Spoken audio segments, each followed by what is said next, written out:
Bem, a palestra desta noite é sobre a Batalha das Bíblias. Nós não vamos entrar diretamente na Bíblia hoje à noite. Nós vamos falar sobre a história desta batalha e amanhã à noite nós vamos abrir a própria Bíblia. Então não se esqueça de trazer a sua Bíblia para a palestra de amanhã à noite. Essa batalha é sobre o quê? Você sabe que no passado a Bíblia foi uma questão muito importante e que houve uma batalha quanto à Bíblia e a Igreja da Idade Média baniu a Bíblia. E hoje todos parecem bastante satisfeitos que todos tenhamos a Bíblia. Portanto, será que foi a atitude que mudou ou outra coisa que mudou? Mateus 4,4 diz: Mas ele respondeu e disse, está escrito, nem só de pão viverá o homem, mas de toda palavra que procede da boca de Deus. Eu estou citando da Bíblia em inglês King James. De outra forma, eu teria um problema. Eu só seria capaz de ler metade do verso para vocês. Mas, não obstante, ele diz, está escrito, nem só de pão viverá o homem, mas de toda palavra que procede da boca de Deus. Obviamente, é importante que nós saibamos a palavra de Deus. Isaías 8:20 diz, a lei é o testemunho. Se não falarem de acordo com a palavra, é porque não há luz neles. Em outras palavras, se você não fala de acordo com a palavra de Deus, e se você não fala de acordo com o testemunho, aquilo que os profetas já declararam com respeito às ações de Deus, aquilo que tem que estar em harmonia com a Torá, os primeiros 5 livros da Bíblia, então não há luz neles. Portanto, nós não podemos vir com algo contrário à palavra de Deus. Apocalipse 22:18 diz, pois eu testifico a todo homem que ouve a profecia deste livro. Se alguém lhe acrescentar qualquer coisa, Deus lhe acrescentará as pragas que estão escritas neste livro. E se alguém tirar algo das palavras do livro desta profecia, Deus tirará sua parte do livro da vida, e da cidade santa, e das coisas que estão escritas neste livro. Este é um assunto muito sério. Não se metam com a palavra de Deus. Vocês concordam comigo que é isso que está dizendo? Esta é uma pesquisa muito séria e, obviamente, se o homem não vive apenas de pão, mas de toda palavra que procede da boca de Deus, se você acrescentar algo a ela, ou tirar algo dela, ou misturá-la, ou alterá-la, isso pode ser um problema. Bem, hoje nós temos muitas Bíblias. De fato, há centenas de traduções da Bíblia. Agora, qual é a melhor? As pessoas vão dizer que as Bíblias modernas são melhores. Sim, em muitos sentidos, com os estudos modernos do grego, muitos versos das Bíblias modernas têm traduções melhores do que as versões mais antigas, por causa de um conhecimento melhor da terminologia grega. Mas se a gramática melhorou, será que isso necessariamente significa que o contexto melhorou ou mudou? É aí que nós temos problemas. Então, qual é a árvore genealógica das Bíblias modernas que nós temos hoje? Os manuscritos originais da Bíblia foram todos eles perdidos. Eles não existem mais. Então, o que nós temos são cópias de cópias. Algumas delas são muito antigas e algumas delas são menos antigas. Há basicamente 3 famílias de Bíblias. Ou melhor, nós vamos ver que de fato são 2 famílias. Aquelas que estão na base, as mais antigas, tiveram todos os seus manuscritos perdidos. Então, o que nós temos são cópias de manuscritos anteriores. Agora, no que diz respeito à Bíblia, que levou até a versão King James na língua inglesa, essas Bíblias vêm de uma família central. Trata-se de manuscritos perdidos do texto tradicional. Esses manuscritos vêm das versões siríacas e da gótica. Trata-se do Códice W e do Códice A. E então, há uma grande maioria de textos existentes que compõem os manuscritos do Novo Testamento nós estamos falando de aproximadamente 1.900 manuscritos deste bloco central, dos quais, eventualmente, temos a versão King James e qualquer outra Bíblia, exceto a Bíblia Católica Romana e a Bíblia dos Jesuítas. Toda a Bíblia do mundo que foi escrita antes de 1914. Toda a Bíblia, sim, veio dessa tradição. Então, há duas outras tradições. Uma que deu origem à versão Douay, que é basicamente a versão dos jesuítas, e os ancestrais da versão ocidental que se perderam. Aí você tem a velha versão latina, você tem a versão da Vulgata Latina, que o Papa declarou ser infalível. Você tem o Códice D, o Códice D2, o Códice E2 e a versão Douay de 1582, que foi escrita para conter a reforma. Essa é uma outra família. E os manuscritos que pertencem a essa mesma família têm o mesmo texto e eles concordam com as palavras que aparecem ali. Então, há a terceira família, que tem como ancestral a família alexandrina. O original também se perdeu, é claro, como veremos. E você tem alguns documentos interessantes e relativamente novos, mas normalmente são documentos velhos que foram encontrados recentemente. O Papiro 75, o Códice B, são dois deles. Então você tem o Papiro 66 e o mais famoso de todos, que é o Códice Aleph. E desta pequena família de 4 manuscritos, você tem a versão revisada em inglês, a versão padrão americana, a versão padrão revisada, a Bíblia em inglês contemporâneo e várias novas Bíblias que estão surgindo em diversas línguas ao redor do mundo, que são baseadas nesta família de manuscritos. Portanto, no bloco central, você tem milhares de manuscritos. Mas neste bloco aqui, o do Códice Aleph, que é o manuscrito mais velho, e as versões latinas e a Vulgata são também baseadas em documentos relativamente antigos. Agora, todos eles vêm de documentos antigos, o mais velho dos quais nós temos então nesta terceira família aqui. Será que antigo significa necessariamente bom? Hoje nós pensamos que o antigo é bom. Agora, antigo não necessariamente significa bom. E esse é um ponto muito importante para a gente lembrar. Se nós olharmos essa família central aqui, com milhares de cópias nas línguas do mundo, então este é um ponto muito interessante. Se eu tenho uma franquia, vamos dizer que eu desenvolvi uma nova marca de galinha que eu quero vender para todo mundo. Eu tenho uma receita maravilhosa. E agora eu vou fazer uma franquia com esta receita e eu vou vendê-la para todos os países do mundo. E eles vão seguir esta receita à letra. E eles vão vender galinha roxa com abóbora, ou o que quer que seja a minha franquia.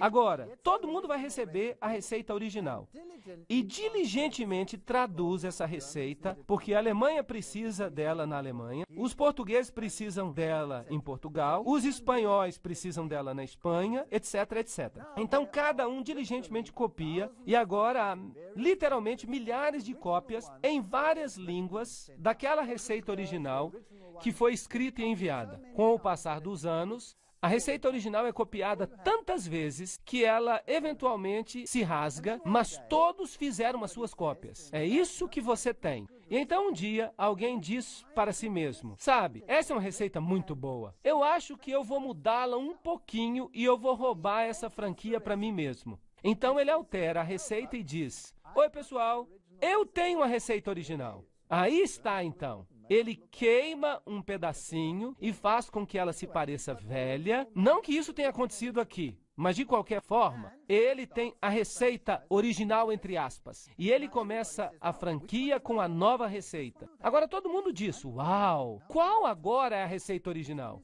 Esta aqui ou aquela? Isso é muito problemático. Agora nós temos duas. Qual é a correta? Bem, o que você faria? Você diz, A original foi copiada e traduzida em tantas línguas diferentes. Vamos pegar a receita alemã e a receita espanhola e a receita armênia e a sérvia e vamos checar. E então todo mundo concorda que devemos fazer isso. Qual então é a receita original? Aquela que tem uma nuvem de testemunhas apoiando-a. Sim ou não? Ok. E isso você só se encontra na família central. Há uma nuvem de testemunhas na família central. Eu quero dizer que há cerca de 1.900 documentos em que todos concordam. Agora, os originais foram copiados tantas vezes que acabaram desaparecendo. Mas, vejam que isso é interessante.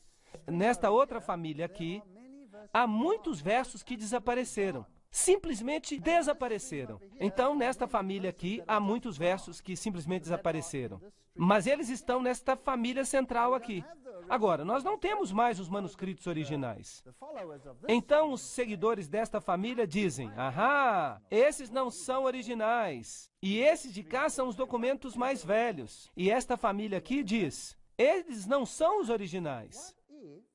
Mas se você tivesse cartas muito antigas dos pais da igreja, que obviamente não foram copiadas tantas vezes quanto a Bíblia foi, como um documento, então você tem cartas muito antigas dos mais velhos pais da igreja que escreviam cartas uns para os outros. Agora, se eu escrevo uma carta para minha esposa, por exemplo, eu estou num país, ela está em outro, eu escrevo para ela uma carta muito boa. E então eu estou dando alguns conselhos para ela e eu dou alguns versos bíblicos. Todo mundo faz isso, não faz? Bem, nós temos essas cartas antigas. E nós temos essas cartas citando versos que não aparecem nesta família aqui. Mas as cartas são mais velhas do que esses manuscritos. Então, qual seria o correto? O que você sugeriria? Obviamente que aqueles que estão nessa linha aqui, a central, porque eles estão citando versos que não mais existem naquelas. De fato, é assim mesmo. Será que nós temos essas três famílias? Bem,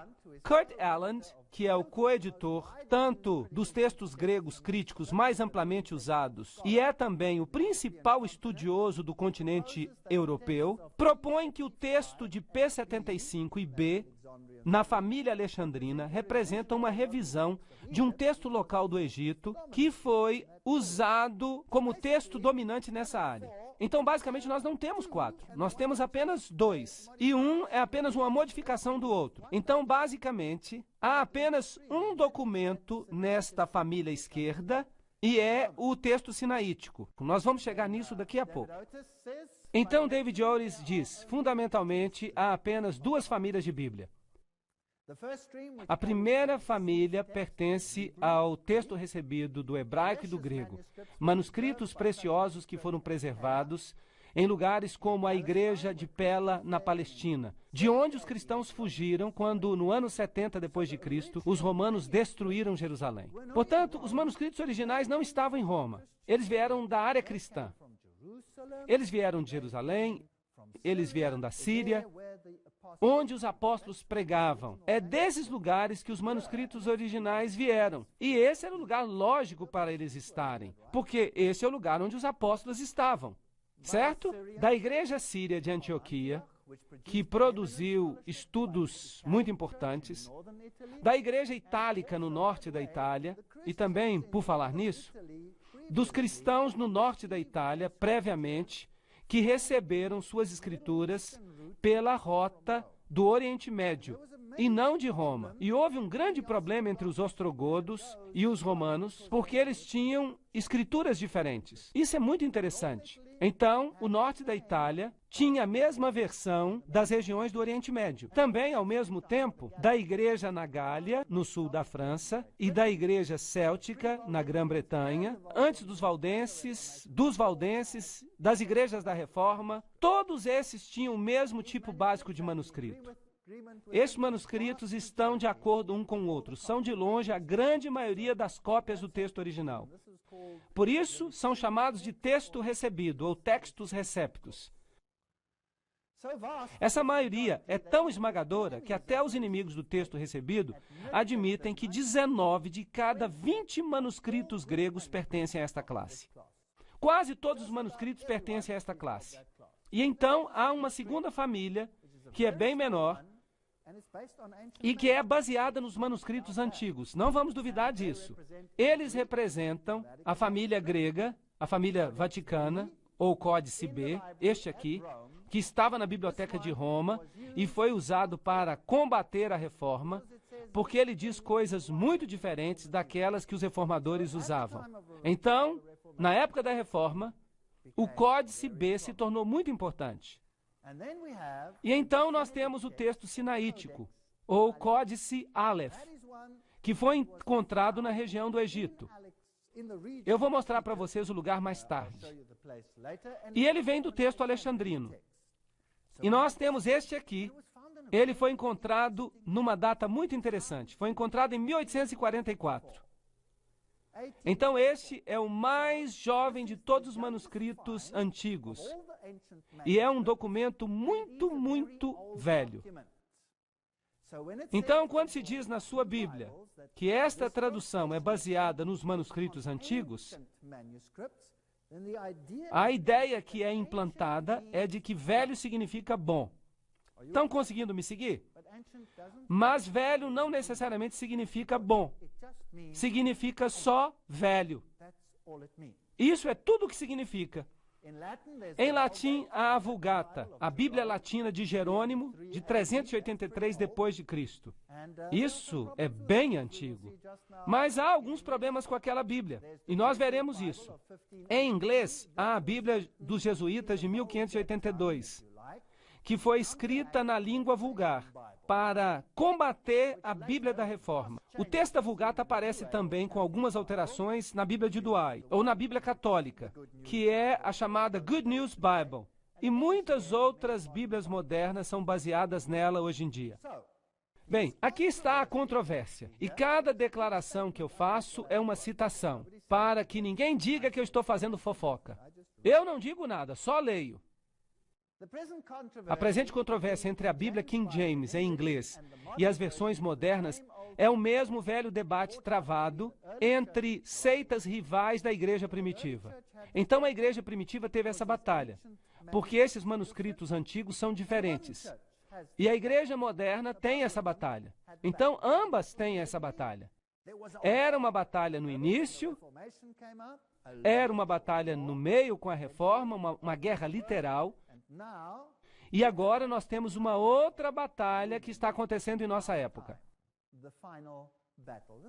Essa será a última batalha, eu penso. Essa é a minha opinião. Então, a batalha foi travada entre os valdenses e os papistas, do 4º até o 13º século. E mais tarde ainda, entre os reformadores e os jesuítas no século XVI. E hoje, a batalha vai ser travada entre quem quer que represente as Bíblias, que essas pessoas também defendiam, e quem quer que represente o outro lado. Nós precisamos compreender que muitas das novas traduções são tomadas dos manuscritos antigos. As pessoas acham que elas são mais confiáveis. Não, elas só são velhas. Em realidade, eles estão dizendo, prestem atenção, que o manuscrito que foi encontrado numa cesta de lixo numa caverna no Monte Sinai e manuscritos questionáveis de Alexandria, onde se praticava o ocultismo, são mais confiáveis do que o texto recebido. É isso que estão dizendo.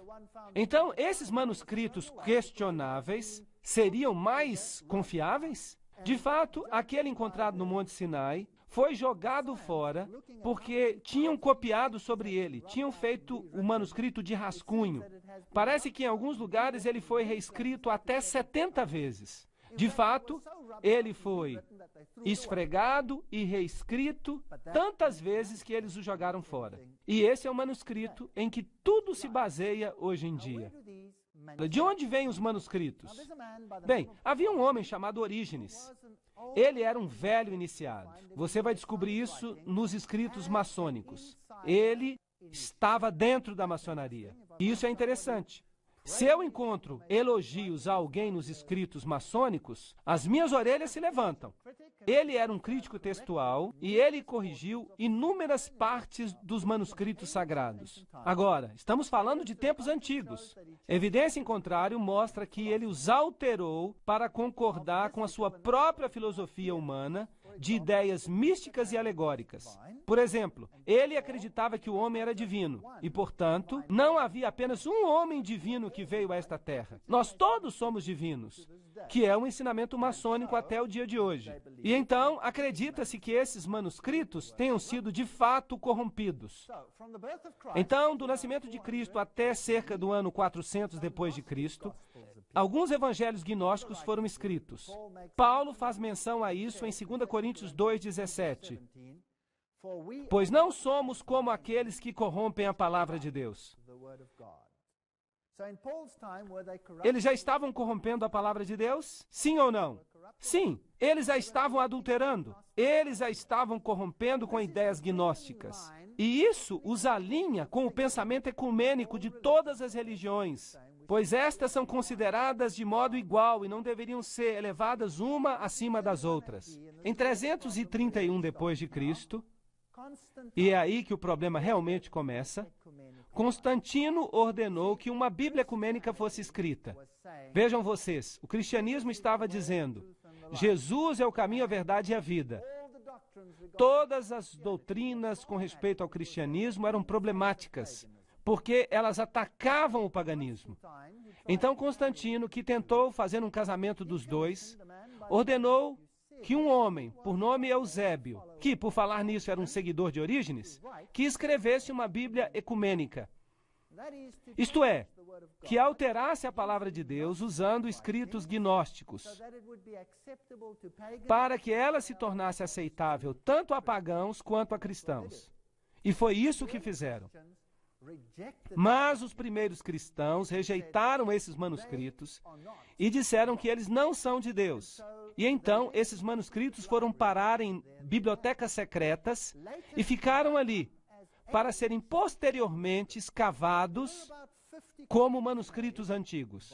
Foram feitas mais ou menos 50 cópias por Eusébio e elas foram distribuídas e acabaram em áreas amplas. Em Roma e em Alexandria, onde você tinha os estudos esotéricos. Nós vamos falar sobre isso mais tarde. Orígenes acreditava na assim chamada heresia ariana. Essa heresia ariana é que Jesus não era Deus e que só havia um Deus. Uma espécie de Deus panteísta, um Deus em tudo. Então, nós poderíamos ter uma centelha divina, e esse é um ensinamento maçônico. Agora, é interessante que os católicos romanos alegam que são contra os arianos, e que combateram guerras e destruíram as pessoas que eram arianas. Mas não há evidência disso. E eu quero lhes dizer, não há evidência histórica de que as nações tivessem sido destruídas porque elas eram arianas, como os ostrogodos, os vândalos. Não há evidência que esses eram arianos. Nós não temos nenhum dos seus escritos. Tudo o que escreveram foi destruído. Nós só temos a palavra dos católicos romanos de que eles eram arianos. Mas agora eu tenho boas notícias para vocês. Lembram-se que eu lhes disse ontem que os templários tinham duas doutrinas? Uma é esotérica e outra é exotérica. Uma é para os goyim, a massa, e outra para os de dentro. Agora, o evangelho para os de fora não é ariano, mas o evangelho para os de dentro do catolicismo romano é ariano. Como é que eu sei que é ariano? É porque o Papa declarou que a Vulgata era a Bíblia infalível, e a Vulgata é ariana. Ela remove a divindade de Cristo. Isso não é interessante? Mas que batalha era essa? A batalha contra Jesus Cristo. É isso que ela era. Desde a pré-história. A batalha contra o Filho de Deus. E quem é que nós vamos defender? Jesus ou outra pessoa? Então essa é uma batalha interessante. Eu a acho uma batalha fascinante. Em 1481 d.C., o manuscrito do Vaticano foi descoberto na Biblioteca do Vaticano. Isso não é interessante? Bem a tempo de competir com a Reforma, porque a Reforma estava usando o texto recebido. Eles não usavam nenhum outro texto. Então vocês precisam acreditar que até 1481, Deus manteve a verdade da Bíblia escondida por gerações até 1481? Será que a verdade se baseava em manuscritos errados? E felizmente o Vaticano descobriu o manuscrito certo em 1481 para combater a reforma. E esse manuscrito repetidamente coloca de lado a divindade de Cristo e é ariano? Então, essa é a doutrina para os de dentro, a doutrina templária. Nós vimos isso na palestra que fizemos ontem. E é provavelmente um manuscrito que sobreviveu de Eusébio. E por falar nisto, este aqui e aquele que encontraram no Sinai são pássaros de uma só pena. Eles concordam um com o outro. E é por isso que basicamente só há duas famílias. A grande maioria que compõe o Textus Receptus e esta outra família. E então nós temos a data mágica, 1844. O manuscrito sinaítico foi descoberto no Monte Sinai, no mosteiro de Santa Catarina. Muito interessante. Esta é uma velha igreja copta, que é basicamente a igreja bizantina do Oriente. Uma igreja muito parecida com o catolicismo. Elas são praticamente a mesma igreja. E este manuscrito concorda absolutamente com o manuscrito do Vaticano e é totalmente ariano. Em 1881, dois professores da Inglaterra, Westcott e Hort, criaram o texto grego. Isto é baseado, claro, no manuscrito do Vaticano e no manuscrito do Sinai. Mas eles preferiram o manuscrito do Sinai, para que não parecesse muito católico. Vocês estão me seguindo? Não deveria parecer muito católico, porque esses dois homens eram protestantes. Bem, vamos dizer que eles eram supostamente protestantes. E, como consequência, até a Bíblia dos Testemunhas de Jeová foi alterada por causa deste novo escrito. Agora, no início da década de 1900, quando isso começou a acontecer, os Testemunhos de Jeová usavam a própria Bíblia King James. Mas então um dia disseram para eles que eles precisavam pegar a King James e pegar um grande lápis preto e que eles deviam modificar o texto da King James. Riscar isso, riscar aquilo outro. E eles começaram a riscar. Eles ainda não tinham sua própria Bíblia. Ela não existiu até o início de 1900. Então, os Testemunhos de Jeová foram os primeiros a riscar grandes partes da Bíblia. Eu vou mostrar isso para vocês amanhã. E deve ser enfatizado que a discussão não é entre um texto antigo e um texto recente, mas entre duas formas antigas do texto. Vocês estão entendendo? Esse é o argumento.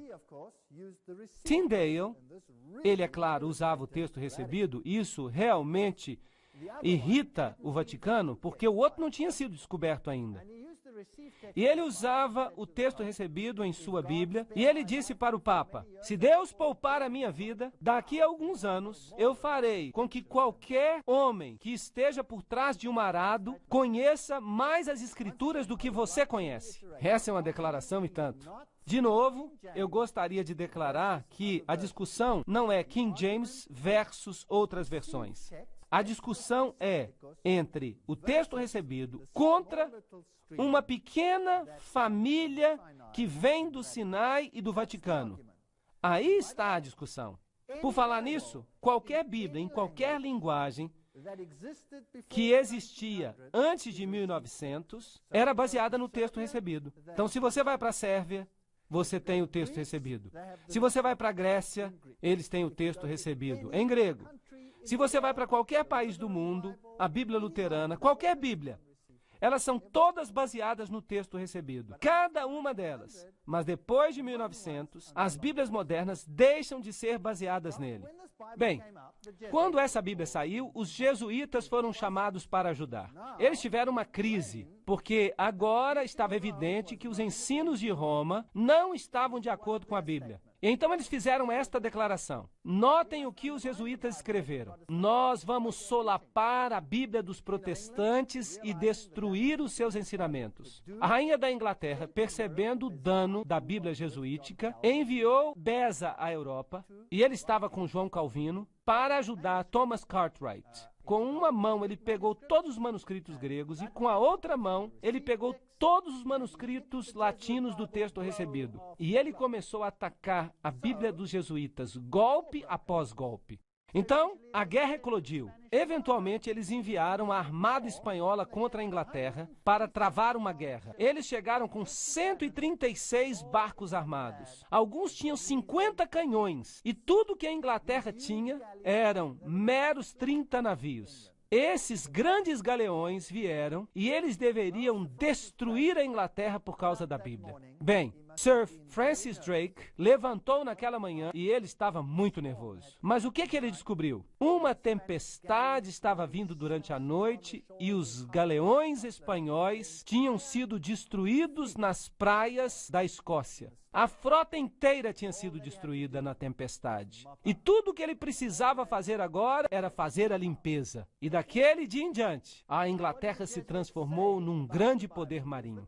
Isso é o que a história diz. Agora, o que os jesuítas dizem sobre a Bíblia? Aqui está uma citação. Então a Bíblia, aquela serpente com a cabeça ereta e os olhos chamejantes, nos ameaça com seu veneno enquanto ela se arrasta no chão. Ela se transformará numa vara tão logo nós a toquemos. Por 3 séculos, esta víbora cruel não nos tem dado repouso, porque nós não conseguimos entender como ela serpenteia e como ela usa suas presas. Eles odeiam a Bíblia. O catecismo jesuíta? Vejam essa citação, vejam o que ele diz. Pergunta: e se a Bíblia nos ordenar uma coisa e o Papa nos ordenar algo contrário a ela? Resposta: as escrituras sagradas devem ser colocadas de lado. O que é o Papa?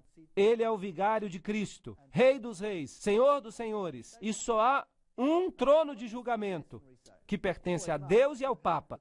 Essa é uma declaração e tanto. Bem, o que a maçonaria diz? É sempre bom ter documentos para a gente comparar. Em Morais e Dogma, a fonte escrita por Pike, na página 818, diz o seguinte com respeito à Bíblia: o absurdo da leitura da igreja estabelecida, que toma literalmente a linguagem figurativa, alegórica e mítica de uma coleção de livros orientais de épocas diferentes. Puxa vida, estão falando bem mal da Bíblia. A tolice de se considerar os livros hebraicos como se eles tivessem sido escritos pelo rei Tiago, uma pessoa sem imaginação e sem intelecto prático, e com a ajuda dos preconceituosos presbiterianos da Escócia. Puxa vida, Pike não gostava mesmo daquela tradução. Ele a odiava. Mas o que ele dizia sobre a versão dos Templários, a Bíblia jesuíta? A melhor forma de dividir e ganhar partidários é que os Templários se simpatizem com todos aqueles que tiveram as suas doutrinas rejeitadas. Eles se simpatizavam com o paganismo. E que encoraje as esperanças dos novos cultos, prometendo a todos liberdade de consciência e uma nova ortodoxia que será a síntese de todos os credos perseguidos. Vejam vocês, a maçonaria detesta o texto recebido. Ela mantém na sua loja a Bíblia apenas como símbolo. Isso é muito inteligente. É mesmo diabólico, não é? Mas não desanimem. Voltando ao tempo da igreja primitiva, nós encontramos as versões cópticas, as versões latinas, as versões sírias, e elas circularam muito antes do Códice Vaticano aparecer. Então, apareceram 2 professores de Cambridge, que nem sequer acreditavam na inspiração verbal das escrituras,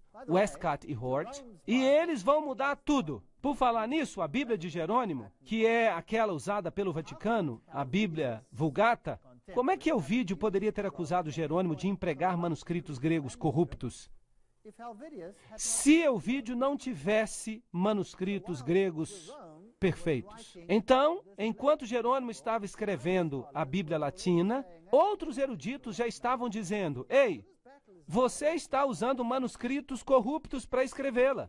Então, essa batalha é uma batalha antiga. Então, essas versões revisadas se baseiam em manuscritos do Egito, que eram definitivamente corruptos. É isso que a maioria dos críticos dizem. Um dos maiores críticos de todos os tempos é Dean Burgon.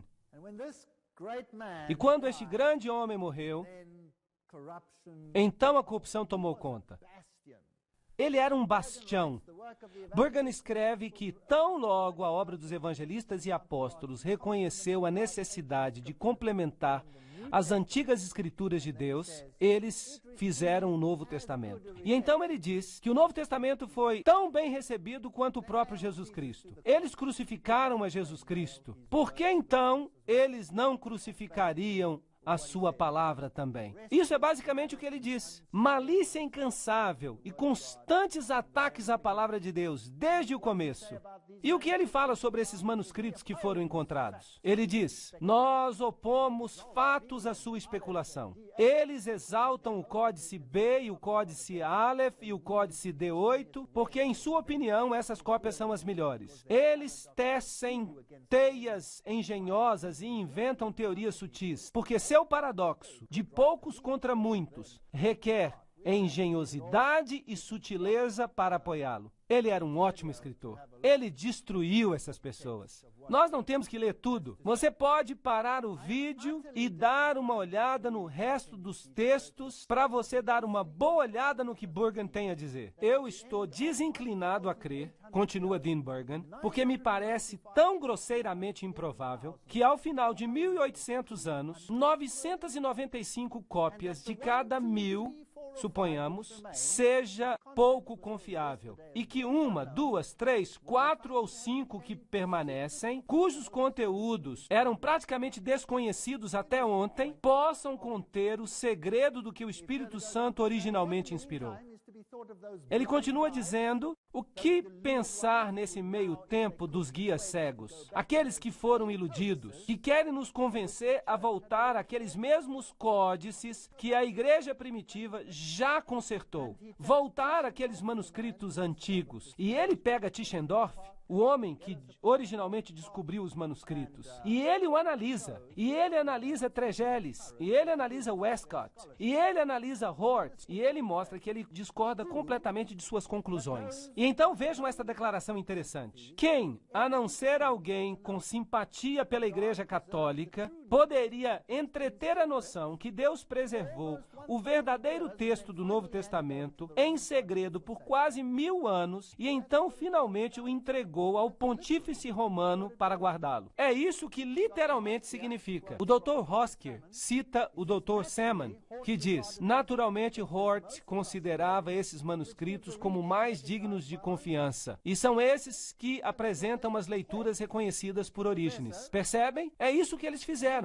Hort, o professor da Inglaterra, era um seguidor de Orígenes. E nós teremos que provar isso. Nós não podemos simplesmente fazer uma declaração desse calibre. Você sempre será o meu amigo, mas eu não mais posso ignorar as críticas. Isso é o Dr. Frank Longsdon, falando a F. Lockman, um dos grandes tradutores. Eu não posso refutá-los. E, querido irmão, eu não tenho nada contra você, mas a única coisa que eu posso fazer sob Deus é renunciar à minha filiação à nova Bíblia padrão americana. Então vejam que aqui está um membro do comitê que se desliga dele, pessoalmente. Bem, vamos então a Alexandria. Aqui está a estátua de Horus, o segredo dos iniciados. Horus e Ísis e Dionísio. Esses segredos foram mantidos vivos em Alexandria e na Biblioteca de Alexandria. E a Biblioteca de Alexandria era famosa pelos seus documentos do ocultismo. Então, claro, os cristãos primitivos, que se baseavam na Bíblia, se livraram desse terrível lugar de informação. Eles queimaram a velha Biblioteca de Alexandria até o chão. E isso foi uma catástrofe para o mundo antigo. Bem, felizmente, a Unesco, que é uma constituição que foi escrita por um membro da Caveira e Ossos, decidiu restaurá-la e reconstruiu-a exatamente no mesmo lugar. Ali está ela hoje. E as lâmpadas que eles puseram, eles têm coisas bem interessantes nelas. Anjinhos carregando cornucópias que nós discutimos ontem. Se você vai e olha a biblioteca, ela é enorme e tem todas as inscrições pagãs da biblioteca original nela. Ela foi feita de acordo com o modelo. Todos os petroglíficos pagãos e todos os símbolos antigos de adoração do sol estão nelas. E esse é Demétrio, o fundador da Biblioteca de Alexandria. Nela, eles ainda têm alguns dos manuscritos antigos que conseguiram escapar. Aqui você tem um papiro com os signos do zodíaco, algo que a Bíblia proíbe. Aqui você tem um pedaço do livro dos mortos, que é o livro egípcio dos mortos, que é uma contrafação do que a Bíblia ensina. Ele exalta o Deus dos mortos e a Bíblia exalta o Deus dos vivos. Então você tem esses petroglifos aqui, que são muito nojentos, então nós vamos passar isso rápido. E eles têm as deidades em seus hexágonos e Sócrates, um místico antigo. Sócrates, é claro, morreu bebendo cicuta. Ele era um iniciado e ele passou alguns dos seus segredos de acordo com o juramento que você faz. Se você revelar, você pode beber uma taça de veneno, ou se você preferir, você pode ter a sua garganta cortada de orelha a orelha, ou a língua arrancada da sua boca. Os mortos são exaltados. Esta biblioteca é absolutamente enorme. Não dá nem para imaginar o tamanho. Eu só fiz um pequeno vídeo dela. Vamos dar uma olhada em como ela é, só para dar uma ideia do tamanho. É absolutamente enorme. E tem todos os símbolos pagãos interessantes ali. Uma réplica total do que deve ter existido lá e fotografias para provar que eu realmente estive ali, em caso que alguém pense que eu não estive. Aqui estão as fotos tiradas lá de cima, na biblioteca. Ela foi aberta em Mubarak em 2002. Ela é absolutamente nova. Eu tive que ir lá para ver. Aqui está uma estátua de Prometeu, levando fogo. De acordo com os escritos ocultos, esse é Lúcifer, o portador de luz. Agora, vamos dar uma olhada em alguns dos manuscritos que Roma diz que são essenciais para a compreensão do maior evangelho.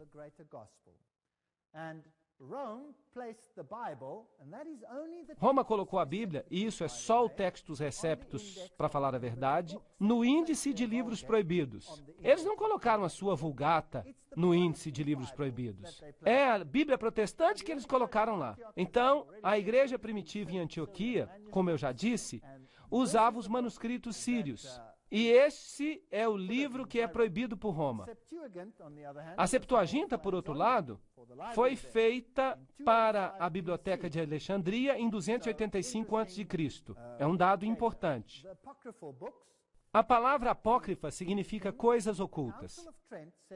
O Concílio de Trento disse o seguinte em 1546 sobre os livros apócrifos: quem quer que não receba como sagrados e canônicos todos esses livros e cada parte deles, que são comumente lidos na Igreja Católica, estão contidos na velha versão latina Vulgata, ou deliberadamente desprezar as suas tradições, que essas pessoas sejam amaldiçoadas. Então, eles estão dizendo que nós precisamos aceitar todos os manuscritos. Vamos rapidamente passar pelos livros apócrifos. Vamos a Tobias 6:4-8, onde está escrito: abra o peixe e arranque-lhe o coração, e o rim e a bile. Se um demônio ou um espírito maligno te incomodar, é necessário fazer uma fumaça diante do homem ou da mulher, e eles não mais serão incomodados. Quanto à bile, é bom ungir um homem com ela, e ele será curado. Então, se você quer expulsar demônios e espíritos maus, tudo que você tem que fazer é balançar a bile de um peixe e o demônio vai embora. A Bíblia diz: todos os sinais seguirão aqueles que crerem nestas coisas.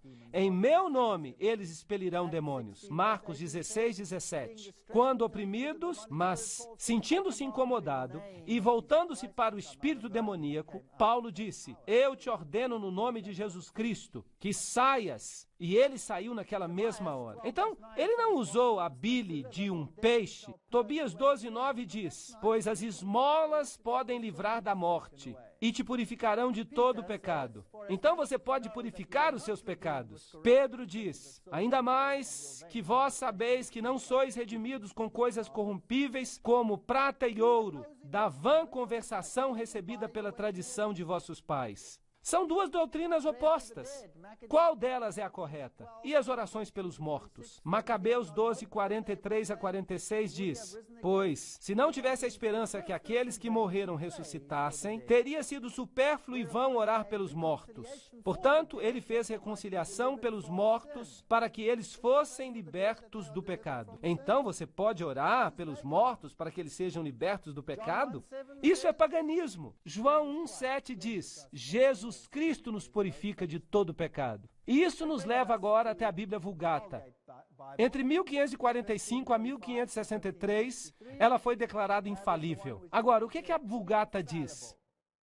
A nossa Bíblia diz: toda a Escritura é inspirada por Deus. A versão de Way, que é baseada na Vulgata, diz: toda a Escritura inspirada por Deus é útil. Então, só uma parte das Escrituras é inspirada. Hebreus 11, 21 diz: Jacó adorou encostado no seu bordão. A Vulgata diz: Jacó adorou o seu bordão. Isso significa que você pode orar para uma relíquia? Você pode orar para uma estátua? É daí que nós obtemos essa doutrina. Também está escrito em Apocalipse no texto recebido: bem-aventurados aqueles que lavam as suas roupas, traduzido do Códice Vaticano. Mas a King James diz: bem-aventurados aqueles que guardam os seus mandamentos. Agora, será que podemos confiar na Bíblia ou não? Essa é a pergunta que não apenas afeta a nossa fé, ela afeta a doutrina da salvação e afeta a posição de Jesus Cristo. Nós precisamos saber isso.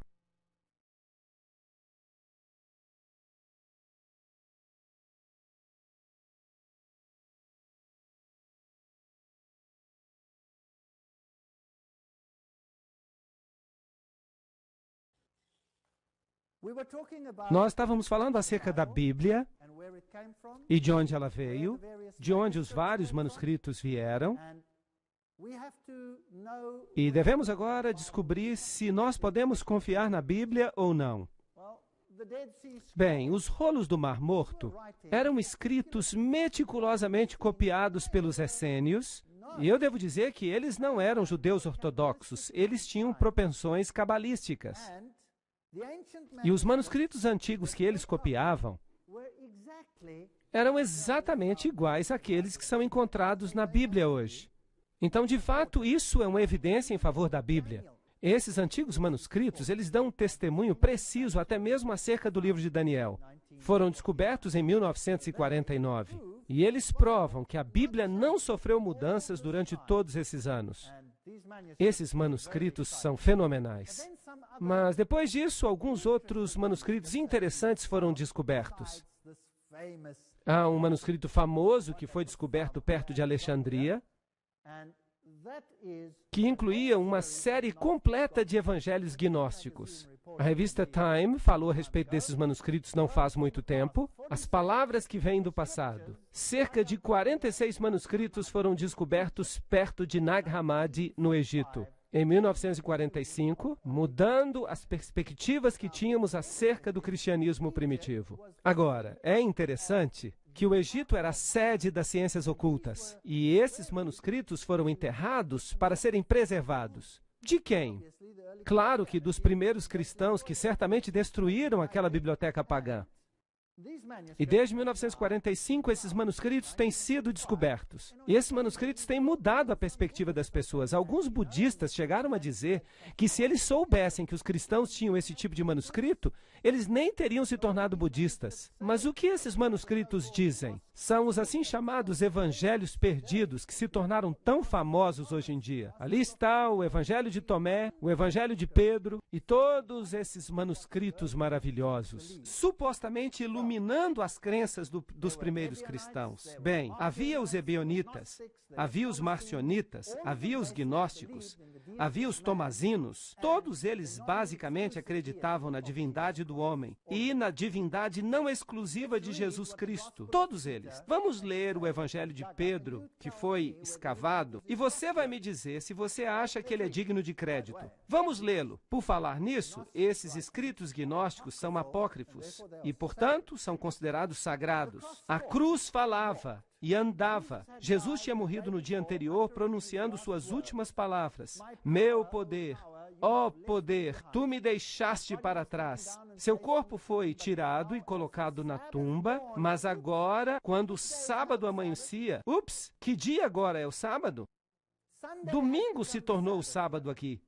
O sábado, como o domingo, era guardado somente em Alexandria, no Egito e em Roma. O resto do mundo guardava o 7º dia da semana. Aqui, nesta passagem, o sábado já virou domingo. O sábado amanhecia, uma grande voz desceu do céu. Será que isso é digno de crédito? Bem, vamos ver se o restante é digno de crédito. Uma grande voz desceu do céu, e 2 homens desceram. A pedra que bloqueava a tumba se moveu sozinha. Ei, a Bíblia não fala isso. E enquanto os soldados romanos ficavam de boca aberta, 3 homens saíram da tumba, 2 deles segurando o outro. Oh, Jesus não podia caminhar quando ele saiu da tumba? Parece que a sua ressurreição não foi tão maravilhosa assim. E a cruz o seguia. E ela andava sozinha. Será que a cruz foi enterrada com Jesus? E a cruz andava atrás dele. Por quê? Porque eles haviam tornado a cruz um símbolo muito importante naqueles dias. A cabeça dos 2 homens alcançava o céu, mas a cabeça daquele a quem eles apoiavam subia acima do céu. E eles ouviram uma voz: já pregaste àqueles que estavam dormindo? E aqui nós temos a doutrina da pregação aos mortos. E a resposta veio da cruz: sim. Vocês confiariam neste evangelho? Se vocês confiam, eu tenho pena de vocês. Deixe-me levá-los agora até o Sinai.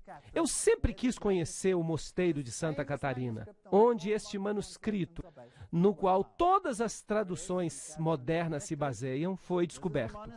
Este é o mosteiro de Santa Catarina, o famoso mosteiro. Aqui estão os crânios dos monges que estavam ativos ali. Você pode orar para esses crânios e você então recebe uma bênção. Aparentemente, eles lhes darão uma resposta. Eu não vi nenhuma possibilidade de que eles me respondessem, porque eles não tinham fôlego neles. Mas ainda assim, se você quiser, você pode orar. E aqui está o Sinai, assim diz a tradição. E nesta igreja, você encontra os símbolos do sol e da lua e todos os símbolos pagãos. A famosa biblioteca do Sinai, onde esse manuscrito foi achado, e que tem todos esses antigos códices escritos à mão, esses famosos manuscritos, e o famoso Códice Sinaítico, que foi encontrado por Tischendorf em 1844. Aí está ele, e ele foi entregue aos eruditos católicos em 1844 e da Universidade de Leipzig.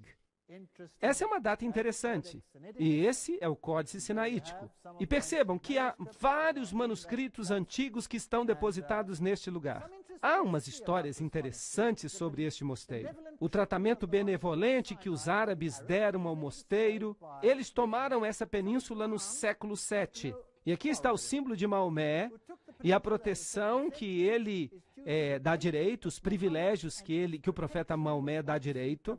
Ele é o fundador do Islã e ele concedeu aos monges do mosteiro do Monte Sinai essa mesma proteção. Então, Maomé protegeu esse mosteiro. Mas quem mais o protegeu? Bem, aqui está um outro documento interessante. Napoleão Bonaparte, que era um maçom de grau 33, por falar nisso. Se é que havia uma coisa dessas naqueles dias. E seu irmão era um grão-mestre na Espanha, e ele era um alto maçom. Aqueles graus que nem sequer ainda existiam. Ele também protegeu esse mosteiro. Pessoas importantes protegeram esse mosteiro. Aqui estão os 4 evangelhos no Códice Sinaítico. Ali está o meu amigo, nós estamos entrando no mosteiro, aqui estão algumas pinturas do mosteiro, e aqui está essa sarça fascinante. E todas as pessoas estão alinhadas aqui para orar. Esta é a famosa sarça, intacta. Essa sarça supostamente sobreviveu por milhares de anos. E ela nunca foi sequer regada. Nem regaram a sarça. De fato, esta é uma das sarças mais famosas da história do mundo. Esta é a famosa sarça ardente da qual Moisés se aproximou. Assim dizem eles. Quando eles nos disseram que ela nunca tinha sido regada, eu perguntei para que servia aquele cano ali. Mas eles insistiram que aquele cano não funcionava. Bem, eles disseram que não havia água no cano, mas aquela era uma sarça cheia de espinhos, então eu fiquei imaginando se não havia outro cano ali por perto. Ainda assim, você pode orar para a sarça, e ela vai dar uma bênção a você. Eu não quis orar para ela. Então eu pensei, quem sabe se eu tocar a sarça, ela pode me ajudar de uma forma. Mas eu toquei a sarça e não senti mudança alguma. Vejam que esse é o tipo de paganismo que está sendo ensinado aqui. Ali estão os 2 diáconos sentados do lado de fora, onde quer que a assim chamada contra-reforma, começada pelos jesuítas, dominou o povo, a língua vernacular foi suprimida e a Bíblia foi mantida longe dos leigos. Os jesuítas estavam tão ansiosos para destruir a autoridade da Bíblia, que eles chamavam de o Papa de Papel dos protestantes, que eles não temeram sequer criticar a sua genuinidade e o seu valor histórico. Os jesuítas fizeram guerra contra a Bíblia protestante. Mas antes que o povo inglês seguisse o que estava acontecendo no continente e começasse a questionar a sua grande Bíblia inglesa, foi necessário que eles alterassem sua forma de pensar. Muita coisa tinha que ser feita para desacreditar a seus olhos a reforma, sua história, doutrina, seus documentos, que eles ainda consideravam uma grande obra de Deus. E foi isso exatamente o que eles fizeram. Eles tentaram destruir a sua forma de pensar. Agora, aqui está uma declaração muito interessante. Nós vamos ver quem foi que a fez em um momento. A despeito de toda a perseguição que os jesuítas enfrentaram, e aqui nós temos um católico romano falando, eles não abandonaram a Inglaterra, onde há um número maior de jesuítas do que na Itália. Há jesuítas em todas as classes sociais, no parlamento, entre o clero inglês, entre os leigos protestantes, mesmo em locais ocultos. Bem, eu não consegui entender como é que um jesuíta podia ser um sacerdote protestante, ou como um sacerdote protestante poderia ser um jesuíta. Mas o meu confessor me silenciou, dizendo-me, omnia munda mundis, falando que São Paulo se tornou um judeu para que ele pudesse salvar os judeus. E por isso nós não deveríamos admirar que um jesuíta pudesse se passar por protestante, em prol da conversão dos protestantes. Mas preste atenção, eu lhe suplico, para descobrir a verdadeira natureza do movimento religioso na Inglaterra chamado de puseísmo. O clero inglês, antigamente, estava extremamente preso aos artigos da fé para que viessem a abandoná-los. As pessoas podiam usar em vão todas as máquinas colocadas em movimento por Bossuet e pelos jansenitas da França. E vocês sabem, esses eram aqueles que estiveram por trás da Revolução Francesa, os jesuítas, para reuni-los de volta à Igreja Romana. E assim os jesuítas da Inglaterra tentaram outro plano. E isso foi demonstrar, a partir da história e da antiguidade eclesiástica, a legitimidade dos usos da Igreja inglesa, para que daí, através dos apelos dos jesuítas ocultos entre o clero, pudesse surgir uma dedicada atenção à antiguidade do cristianismo. Quem escreveu que os jesuítas eram os sacerdotes das igrejas protestantes? Foi Decante, um sacerdote de Roma, professor de teologia. Foi o próprio homem que nos diz que era assim. Bem, então nós já sabemos que o romanismo entrou na Igreja da Inglaterra. Antes de 1833, se você tivesse uma missa como você tem hoje, isso era considerado anátema. Mas depois as coisas mudaram. Newman, o líder da universidade, disse: somente através da Igreja da Inglaterra você pode agir sobre a nação inglesa. Eu desejo, é claro, que nossa igreja seja consolidada com a sua comunhão e por intermédio dela, e por sua causa, e pela causa da unidade. Ele e seus associados criam que o protestantismo era o anticristo. Ok. Faber, um dos associados de Newton, disse: o protestantismo está perecendo. O que há de bom nele está sendo, pela misericórdia de Deus, guardado nos celeiros de Roma. Toda a minha vida, se Deus permitir, será uma cruzada contra a detestável e diabólica heresia do protestantismo. Percebam que há aqui uma guerra contra a Igreja da Inglaterra. Eu creio, disse ele, que o anticristo será o infiel e se levantará daquilo que se chama hoje protestantismo, e que a Igreja de Roma e a da Inglaterra se unirão para se opor a ele. Eles mudaram Apocalipse 13, 18. Eles não mudaram o número 666. Mas na versão revista, eles acrescentaram uma nota de rodapé que diz que o número é 616. Agora, vamos falar desses dois cavalheiros, Westcott e Hort.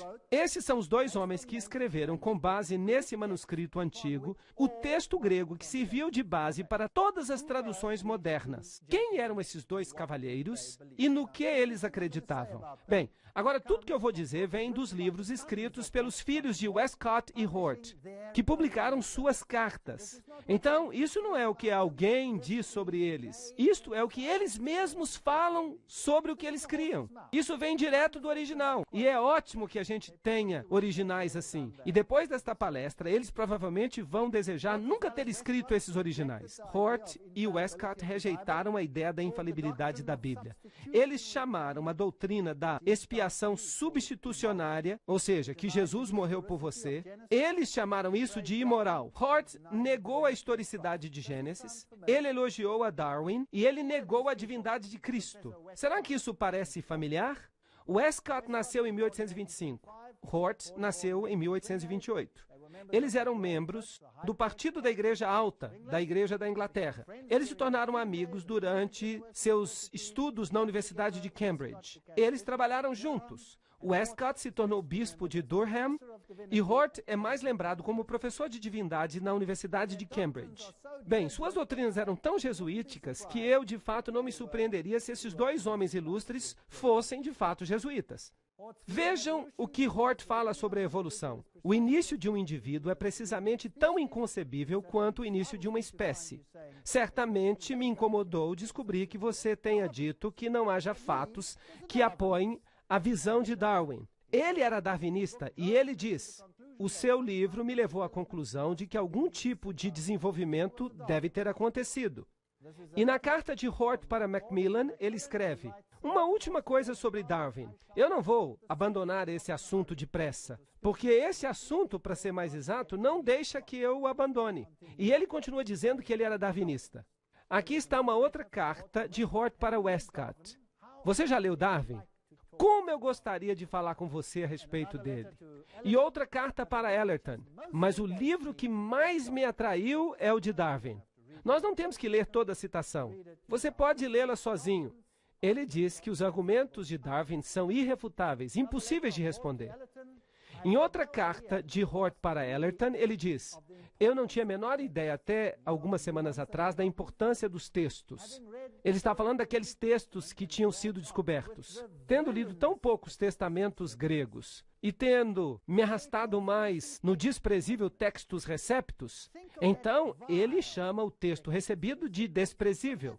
Pense naquele textus receptus. Isso não parece com aquele jesuíta que odiava o texto recebido e que o chamou de serpente, de cobra? Ele depende inteiramente de manuscritos tardios.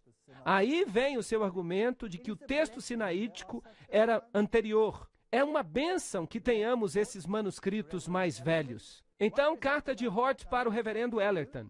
Westcott e eu vamos editar um texto grego para o Novo Testamento, em 2 ou 3 anos, se possível. Então ele fala de Lachmann e Tischendorf, que irão suprir os materiais. Então ele diz: o nosso objetivo é fornecer ao clero em geral, às escolas, um texto grego portátil, que não será desfigurado com as corrupções bizantinas. Em outras palavras, ele está dizendo que esse texto não vai conter o texto recebido. Em outra carta, Westcott diz para Hort: em relação à proposta de recensão do texto do Novo Testamento, o objetivo deveria ser, eu suponho, preparar um texto para uso comum em geral. Com tal finalidade em vista, não seria melhor introduzir apenas algumas emendas? Ou seja, mudar um pouquinho aqui, um pouquinho ali, isto é, fazer alterações no texto recebido e anotar na margem como parecer adequado, de forma legível. O que ele está dizendo é que se fizerem mudanças completas, os ingleses vão ficar nervosos. Então eles dizem: vamos mudar apenas um pouquinho aqui e escrever na margem o que nós achamos importante. Assim, quando eles lerem na margem do manuscrito, eles vão dizer: oh, sim, isso provavelmente não deveria estar aqui, porque no manuscrito mais velho, Deveriam dizer manuscrito mais corrupto, mas eles não dizem isso. Vocês estão percebendo o que eu estou dizendo? Foi isso que eles decidiram fazer. Eu sinto muito a desgraça de circular o que eu acho que são cópias falsas das Escrituras Sagradas. Eles estão falando da versão autorizada. E eu estou muito ansioso para fornecer algo para substituí-las. Mas isso não pode ser um texto que dependa só da nossa decisão, mesmo que nós não fôssemos inexperientes demais para tomar essas decisões. Percebam que o que ele está dizendo é que ele não está disposto a escrever a Bíblia toda sozinho, mas deve ter o apoio de uma preponderância óbvia e clara da evidência. A margem nos dará amplo espaço para a nossa crítica ou os nossos princípios. E é por isso que eu sugiro que quando você ler as margens da Bíblia, não creiam nessas margens. Meu desejo é me afastar do texto recebido popular somente no caso em que ele esteja claramente equivocado. Equivocado em sua opinião, claro. Então ele faz a seguinte declaração: Westcott, Garhan, C.B. Scott, Benson, Bradshaw, Lord e eu começamos uma sociedade para a investigação de fantasmas. Ok, eles eram espíritas, estando de fato realmente disposto a crer que estas coisas realmente existem e devem ser discriminadas dos embustes. E eles então acham um nome, Clube do Touro e do Galo. E disso surgiu uma sociedade incrível. Em 1882, a Sociedade para Pesquisa Psíquica foi fundada. De fato, era uma combinação desses grupos que já trabalhavam independentemente. E assim eles trabalhavam com telepatia, mediunidade, a antiga sabedoria oculta. A Sociedade de Fantasmas da Universidade de Cambridge foi fundada por nenhuma outra pessoa a não ser Edward White Benson, o futuro arcebispo da Candelária, junto com essas duas pessoas ilustres. E Darwin também frequentava. Agora, esta sociedade, a Sociedade para a Pesquisa Psíquica, é também a sociedade que administra o lado esotérico do movimento da nova era hoje em dia, com todo o seu esforço de se comunicar com o mundo espiritual. Todas essas coisas estavam ali. Entre as inúmeras pessoas e grupos que na metade do século XIX estavam pesquisando esses temas, pode-se encontrar Edward White Benson, arcebispo da Candelária. Encontramos o seu filho, A.C. Benson, no ano de 1851, escrevendo o seguinte parágrafo: entre as diversões do meu pai em Cambridge estava a fundação de uma sociedade de fantasmas, a precursora da sociedade psíquica. E então pessoas como Lightfoot, Westcott e Hort faziam parte como seus membros. Aí está. Ele, naquela época, estava mais interessado em fenômenos psíquicos do que ele admitia. Assim, a evolução da mediunidade tradicional para a comunicação com os mortos contemporânea foi gradual. O espiritismo original tinha começado em 1848. Então veio a Sociedade da Pesquisa Psíquica na Inglaterra. E então Helena Petrovna Blavatsky pegou essa sociedade e a continuou. E é ela que escreve: Lúcifer é o Logos, a serpente, o Salvador. Satanás é o único bem deste planeta. É isso que ela escreve. A doutrina secreta vem desse grupo. Agora, será que eles pertenciam a outras sociedades secretas? A resposta é sim. Hort era um membro de uma sociedade secreta. Ele encontrava tempo para frequentar as reuniões de várias sociedades e em junho se filiou à Companhia de Mistério dos Apóstolos. Ele permaneceu sempre um membro fiel do clube secreto, que por volta de 1896 se tornou famoso porque continha membros importantes que pertenciam a ele. Nessa época, o clube foi, de certa forma, revigorado. E foi Hort que foi o principal responsável pelas palavras do juramento que unia os membros para uma conspiração de silêncio. Então, ele pertencia a uma sociedade secreta? Sim ou não? Sim. Que os compelia ao silêncio. Será que isso parece maçônico para você? Sim ou não? Bem, o primeiro-ministro da Inglaterra também estava ali, e ele escreveu a Constituição para a Liga das Nações. E foi ele que insistiu que todas as religiões deveriam se tornar uma. E escreveu uma solução esotérica, que também é considerada maçônica. Então essas pessoas eram todas maçons. Agora, nós vimos ontem que os iniciados mais altos criam que quem é Deus? Que o diabo é Deus, que Satanás é Deus, que Lúcifer é Deus. Então, o Sr. Hort, você vai reescrever a Bíblia crendo que Lúcifer é o filho de Deus? Será que então ele não faria de Jesus menos do que ele é? Será que eles não iam querer reescrever a Bíblia para tirar Jesus da Constituição? Sim ou não? Será que nós não estamos testemunhando isso hoje em dia? Estamos ou não estamos? Essa é a questão. Eu não vou responder isso hoje à noite. Nós veremos amanhã. Tragam suas Bíblias. Vamos voltar a 1854. Numa carta de Hort para o reverendo John Ellerton. Eu acho uma pena que Maurice verbalmente tenha rejeitado o purgatório. Mas eu plenamente concordo com ele nos 3 pontos cardeais da discussão. Que a eternidade é independente da duração, que o poder do arrependimento não é limitado a esta vida. Vocês podem crer nisso? Ele acreditava no purgatório. E que você pode se arrepender do outro lado da vida. E que não é revelado se, no final das contas, todos irão ou não se arrepender. A moderna negação do segundo tem, a meu ver, mais que ver com a desespiritualização da teologia do que com qualquer outra coisa. Bem, ele acreditava na doutrina católica do purgatório.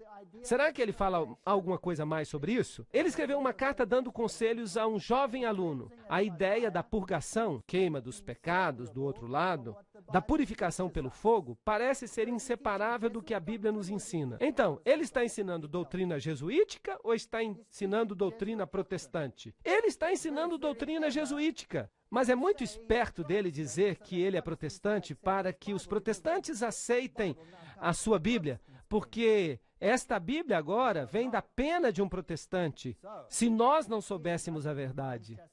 Então a doutrina nos ensina a respeito das punições divinas, e embora pouco seja dito com respeito ao futuro estado, parece para mim incrível que as punições divinas não proporcionassem qualquer mudança de caráter quando esta vida visível chegar ao fim.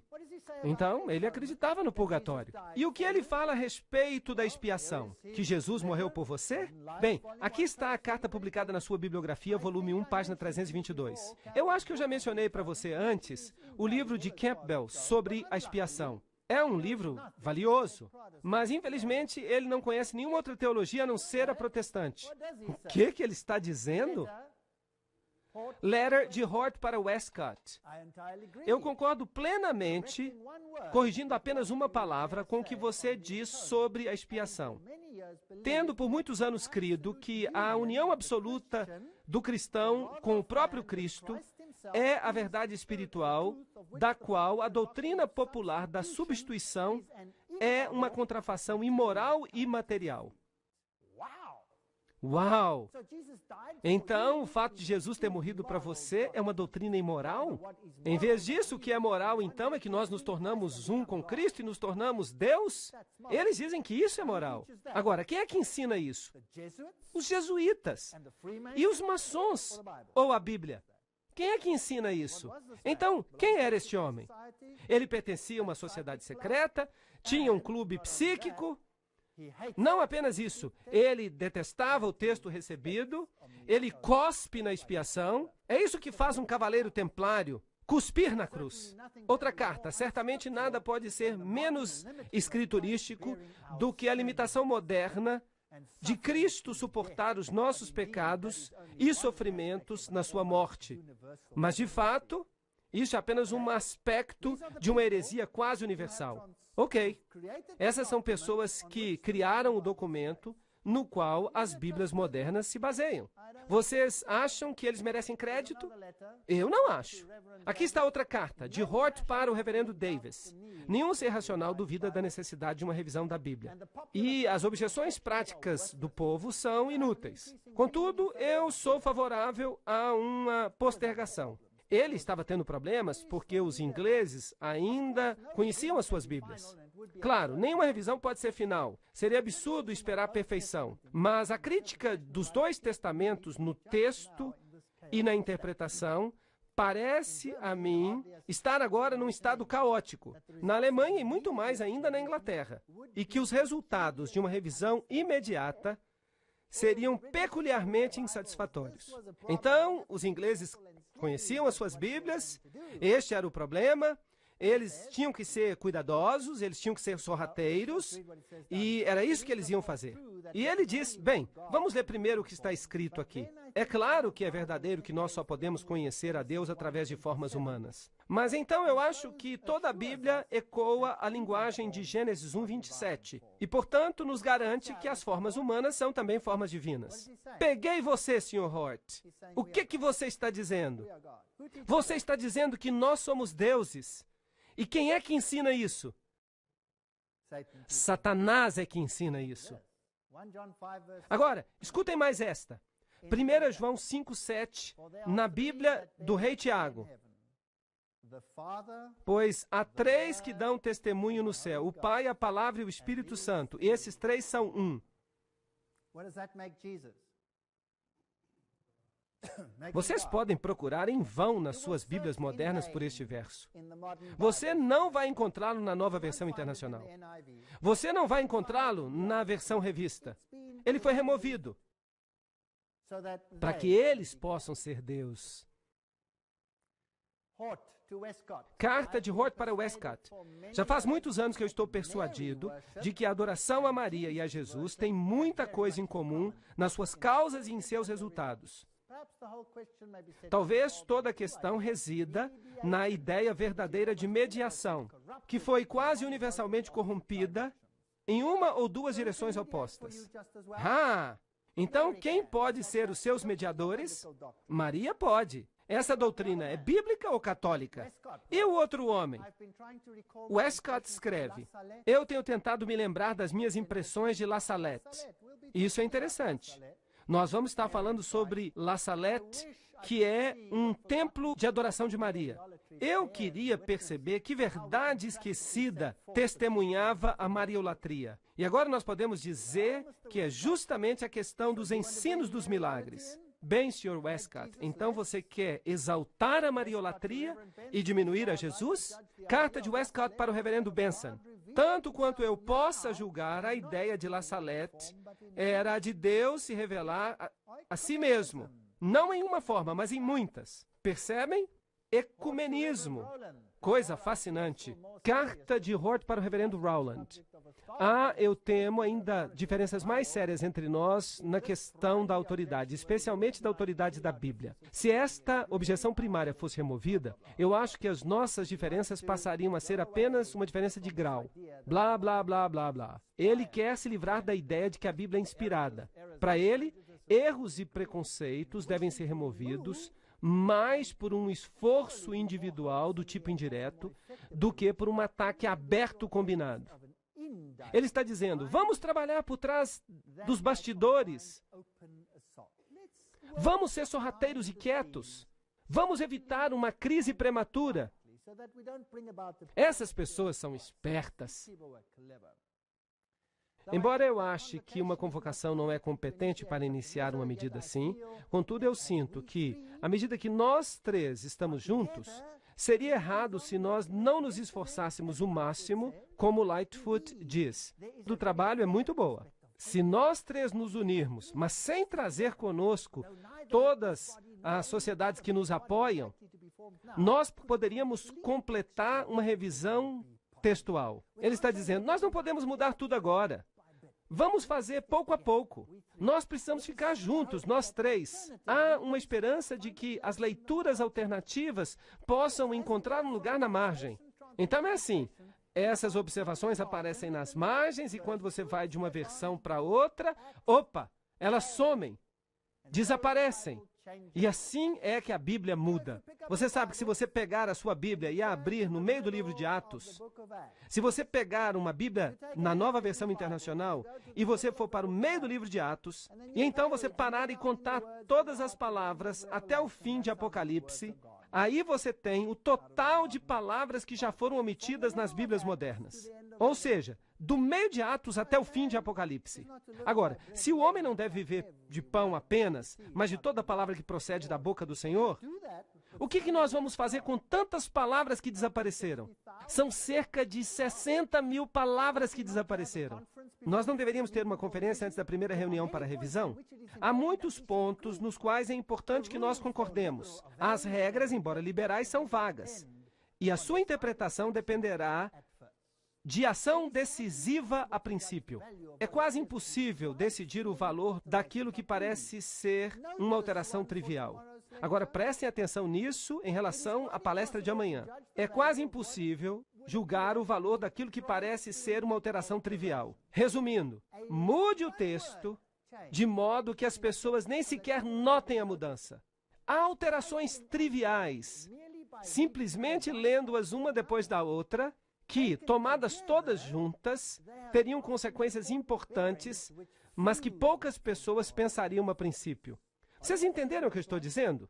O que eles estão dizendo aqui é, nós vamos mudar a Bíblia um pouquinho aqui, um pouquinho ali. E se nós pegarmos todas essas alterações juntas, nós vamos ter uma doutrina completamente diferente. E essa massa estúpida não vai nem notar.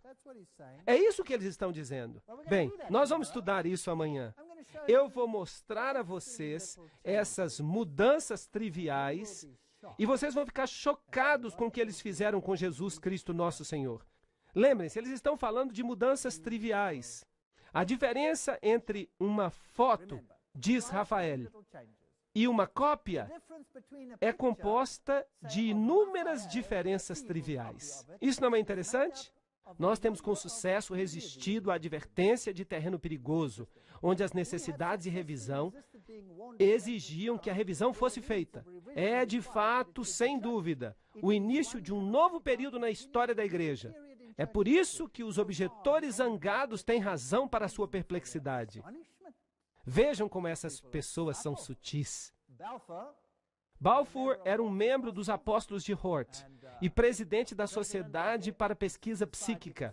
E eu disse para vocês que ele era o primeiro-ministro da Inglaterra. E ele escreveu o primeiro rascunho da Liga das Nações. Ele foi, pelo menos, parcialmente responsável por ele. Então, esses indivíduos famosos e importantes, vejam o que encontramos sobre eles num livro chamado Que Bíblia, de David Philip. Hort escreve ao reverendo Howland Williams em 21 de outubro de 1858. Adicionalmente, eu concordo com eles, com os autores de ensaios e revistas, em condenar muitas doutrinas específicas da teologia popular. Os evangelhos parecem pervertidos mais do que insinceros. Há, eu temo, ainda diferenças mais sérias entre nós no assunto da autoridade, e especialmente na autoridade da Bíblia. Ele não cria na autoridade da Bíblia. Ele escreve da França. Depois de deixar o mosteiro, nós passamos por um pequeno oratório que nós descobrimos no alto de uma colina. E ali estava uma Pietà, do tamanho de uma pessoa, a Virgem e o Cristo morto. Se eu estivesse sozinho, eu teria me ajoelhado ali por horas. Aí está um católico romano falando. Esse não é um protestante. Se ele não era um jesuíta, eu prometo comer o meu chapéu. Westcott escreve ao arcebispo da Candelária uma crítica ao Velho Testamento. Ninguém agora, eu suponho, acredita que os 3 primeiros capítulos de Gênesis, por exemplo, deem a história literal. Eu não acho que seria possível que uma pessoa de olhos abertos pudesse acreditar nisso. Eles não criam em nada, e esses são os melhores manuscritos do mundo? Vocês acreditam nisso? Eu estou inclinado a pensar que nenhum lugar como Éden jamais existiu, e que a queda de Adão, de modo algum, foi diferente do que a queda de qualquer um de seus descendentes. Eles estão dizendo que não havia queda, e esse é um ensinamento oculto. Hort escreve, a perspectiva puramente romana parece mais próxima e mais provável da verdade do que a evangélica. Então, Roma está certa e os evangélicos estão errados.